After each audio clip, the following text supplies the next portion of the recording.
Chers amis, bonjour. Vous imaginez bien que j'enregistre cette homélie depuis chez moi, mais avec le désir de vous rejoindre là où vous êtes et de méditer avec vous quelques passages de ce long évangile du retour à la vie de Lazare que nous lisons ce 5e dimanche de Carême dans l'évangile selon saint Jean au chapitre 11. Notre vie actuelle est bouleversée de par cette pandémie qui atteint tous les continents et tous les pays. Elle est vécue de façon difficile par un confinement généralisé et il est rythmé par le décompte quotidien des morts dus à cette épidémie. Ce n'est pas très réjouissant, mais nous pouvons peut-être être tentés comme les voisins de Lazare de dire à propos de Dieu, à propos de Jésus, ne pouvait-il pas empêcher Lazare de mourir? Vous avez lu peut-être dans ce chapitre 11 cette réflexion qui est faite par les Juifs qui sont là avec Marthe et Marie qui sont venus pour la consoler.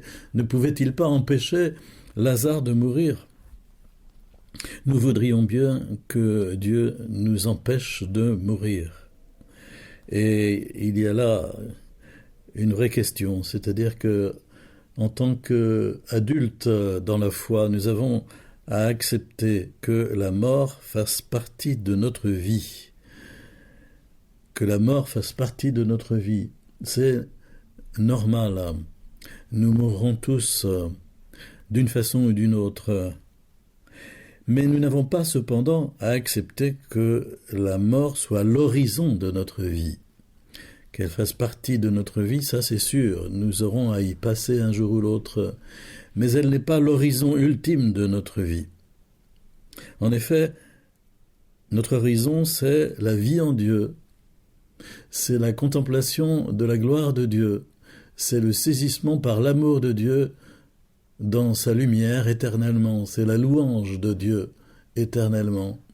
Et la communion avec Dieu est entre nous dans la Jérusalem céleste. Et c'est pourquoi il est important de souligner la parole centrale de cet évangile qui est une parole forte dite par Jésus. Sors, Lazare, sors, exo, viens en dehors. Jésus fait sortir Lazare de la mort. D'une part, Dieu ne nous empêche pas de mourir, d'entrer dans la mort, mais d'autre part, Jésus nous fait sortir de la mort. Évidemment, dans le cas de Lazare, c'est un signe simplement qui est donné, un signe parlant, un signe qui peut sembler fort à tous ceux qui l'ont vécu, mais qui, pourrait-on dire cependant, et paradoxalement, est faible. Un jour, au cours d'une catéchèse, une jeune me dit « Oui, mais monsieur, Lazare, il est remort. » Remort avec un T. Oui, il est remort, effectivement. Jésus l'a rappelé à la vie terrestre. C'est un signe qu'il a donné de son pouvoir sur la mort, mais ce qu'il veut nous donner est beaucoup plus. C'est nous faire sortir de la mort pour entrer dans la gloire et non pas pour avoir un supplément de vie terrestre. C'est la raison pour laquelle Jésus, de façon décisive, a voulu marcher vers sa propre mort, a voulu vraiment traverser la mort. Alors, lorsque nous entrons dans la mort, Jésus nous attend de l'autre côté et il dit « Sors ». Et c'est cela, je crois, la véritable acceptation pour le chrétien, c'est que la mort soit un passage. Sa vision sur la mort, c'est celle-là, c'est un passage qui nous mène de cette vie terrestre à la vie céleste. Et si nous entrons dans la mort de façon, j'allais dire, bien peu glorieuse, difficile et souffrante, eh bien de l'autre côté, Jésus est là, qui nous accueille et nous dit « Sors !» et qui vient nous conduire à la vie céleste. Peut-être peut-on souligner l'importance de la foi. Plusieurs fois, Jésus va dire à la sœur de Lazare, Marthe, « Crois-tu ? Le crois-tu » Et Marthe va finir par dire à Jésus, « Oui, je crois que tu es le Messie, celui qui doit venir dans le monde, celui qui est la vie, je le crois, celui qui est la résurrection. » L'importance de la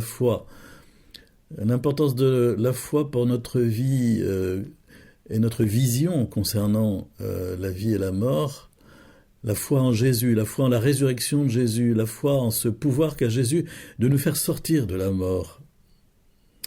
Et puis, j'oserais ajouter aussi, dans cette page d'évangile, il y a également l'importance de la collaboration que nous pouvons apporter à l'œuvre que Jésus accomplit.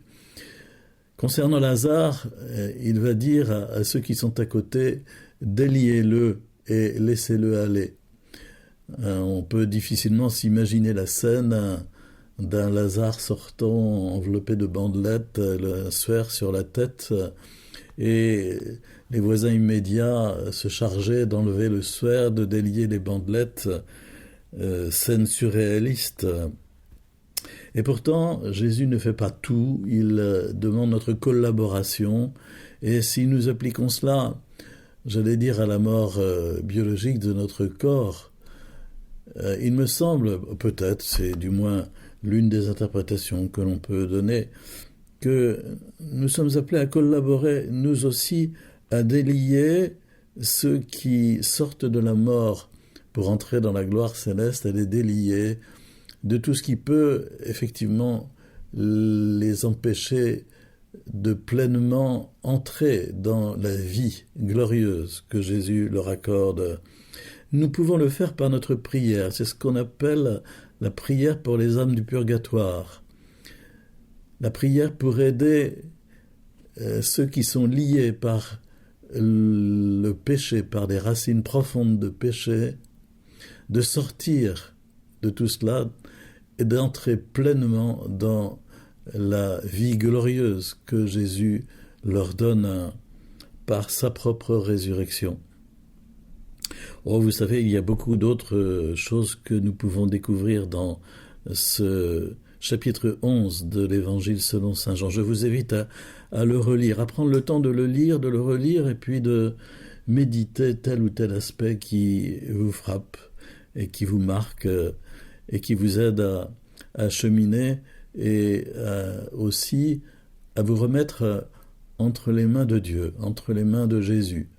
En lisant cet évangile, on ne peut que dire avec Marthe, oui Seigneur, je crois que tu es la résurrection et la vie. Et se remettre à Jésus en lui disant, Jésus, je suis sûr que tu m'appelleras à sortir de la mort, je suis sûr que tu m'appelleras à entrer dans la vie glorieuse, je suis sûr que tu m'accorderas un corps de résurrection semblable au tien parce que tu l'as promis. Seigneur, je suis sûr de ton amour.